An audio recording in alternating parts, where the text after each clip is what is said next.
Hi, I just want to show you a quick trick to debug um, events that you might have in your level. Let's say, for example, that we have a mesh like a cylinder and we want it to drop as a response to an event. Okay, so what we're going to do is here create a blueprint. So let's call this BP underscore falling actor. Let's say create blueprint. Uh, so we don't want it to fall right away. We want it to fall as a response to this event. So the first thing we do in event begin play is set simulate physics to false. Set simulate physics, and this is going to be set to false here. Okay. Um, Now we are going to add the custom event, and we're going to call this fall event. Okay, so when the fall event is called, we're going to do set the opposite, set simulate physics, and we're going to set it to true.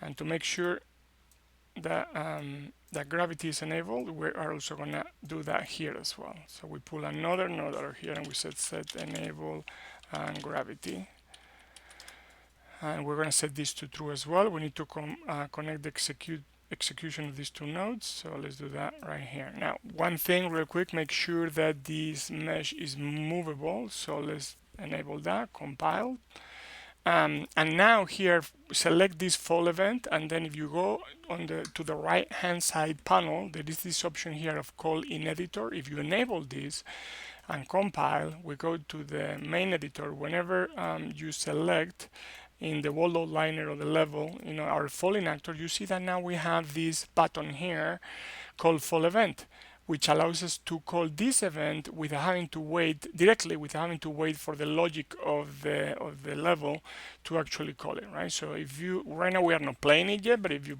click on this button, you see what the flow of execution will be.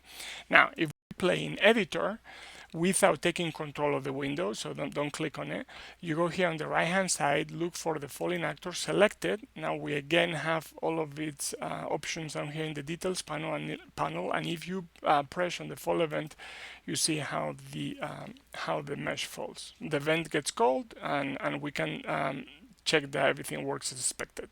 So it's a quick shortcut to test any events that you might be working on without having to wait for the logic of the game to trigger that event. Okay, thank you.